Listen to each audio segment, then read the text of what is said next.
My channel. ఈరోజు అరటికాయ పులుసు ఎలా తయారు చేయాలో తెలుసుకుందాం. అరటికాయ ఫ్రై చేసుకుంటాం కదా, అలాగే అరటికాయ పులుసు అండి. ఇది వేడివేడి అన్నంలోకి ముద్దపప్పు వేసుకొని దానికి జతగా ఈ అరటికాయ పులుసు తింటే సూపర్గా ఉంటుందండి. ఇప్పుడు ఈ అరటికాయ పులుసుని ఎలా తయారు చేయాలో తెలుసుకుందాం. అరటికాయ పులుసు కోసం పొయ్యి మీద కుక్కర్ పెట్టుకున్నామండి. మీడియం ఫ్లేమ్లో పెట్టుకోండి. నేను కుక్కర్లో చేస్తున్నాను కాబట్టి కుక్కర్ పెడుతున్నాను. ఇప్పుడు ఆయిల్ హీట్ అయిన తర్వాత ఇలా తిరగమాత దినుసులు వేయండి. ఇలా తిరగమాత దినుసులు వేసుకొని దోరగా వేయించుకోవాలండి. ఇలా 1 టేబుల్ స్పూన్ మినప్పప్పు, శనగపప్పు, అలాగే జీలకర్ర, ఆవాలు వేసానండి. వీటిని బాగా దోరగా వేయించుకొని ఇప్పుడు మనం ముందుగానే కట్ చేసి పెట్టుకున్న ఉల్లిపాయలు, పచ్చిమిరకాయలు దీంట్లో ఇలా వేసుకొని ఉల్లిపాయని బాగా వేగనివ్వాలండి.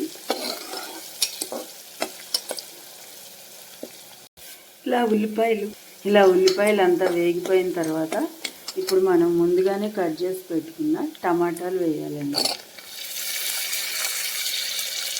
1 టమాటా సరిపోతుంది. 4 అరటికాయలకి 1 ఉల్లిపాయ, 1 టమాటా, 5 పచ్చిమిరకాయలు వేసుకున్నాము. ఇలా వేసుకొని ఇవి కూడా బాగా వేగనివ్వాలండి. ఇలా టమాటాలు కూడా వేగిన తర్వాత ఒక 5 నిమిషాలు ఇప్పుడు మనం ముందుగా కట్ చేసి పెట్టుకున్న అరటికాయ ముక్కల్ని యాడ్ చేయాలండి. ఇలా అరటికాయ ముక్కలు ఇలా లావుగానే కట్ చేసుకోవాలి. పులుసు కాబట్టి ఉడికేసరికి సరిపోతుంది. ఇలా యాడ్ చేసుకోండి. ఇలా యాడ్ చేసుకొని బాగా కలుపుకోవాలండి. అంతా కలిసిపోయేటట్టు. దీనిలోకి మనకి ఇష్టమైతే ములక్కాయ, వంకాయ కూడా యాడ్ చేసుకోవచ్చు. పులుసు కాబట్టి నేను అవేవి యాడ్ చేయట్లేదు. ఓన్లీ అరటికాయలే యాడ్ చేశాను. అరటికాయ పులుసు కావాలంటే అవి కూడా యాడ్ చేసుకోవచ్చు. ములక్కాయలు, వంకాయ కూడా ఈ పులుసులోకి టేస్ట్ బాగానే ఉంటుంది. ఇలా ఒక 5 నిమిషాలు వేగిన తర్వాత ఈ అరటికాయ ముక్కలు ఇప్పుడు మనం పులుసు కాబట్టి చింతపండు రసం దీనిలోకి యాడ్ చేయాలండి. ఇలా మనం ముందుగానే రసం తీసి పెట్టుకున్న ఈ చింతపండు రసం దీనిలోకి యాడ్ చేద్దాం. ఒక పెద్ద నిమ్మకాయ సైజు అంత చింతపండు తీసుకొని ఇలా రసం తీసుకోవాలండి. ఇలా తీసుకొని యాడ్ చేసుకోండి.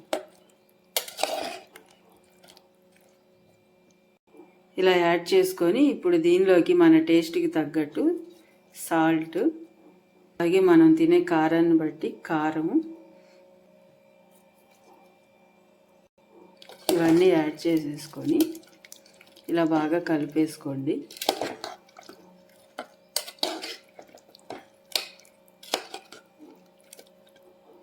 ఇలా బాగా కలిపేసుకున్న తర్వాత ఇప్పుడు కుక్కర్ మూత క్లోజ్ చేసేసుకోవాలండి. కుక్కర్లో కదా మనం పెట్టింది.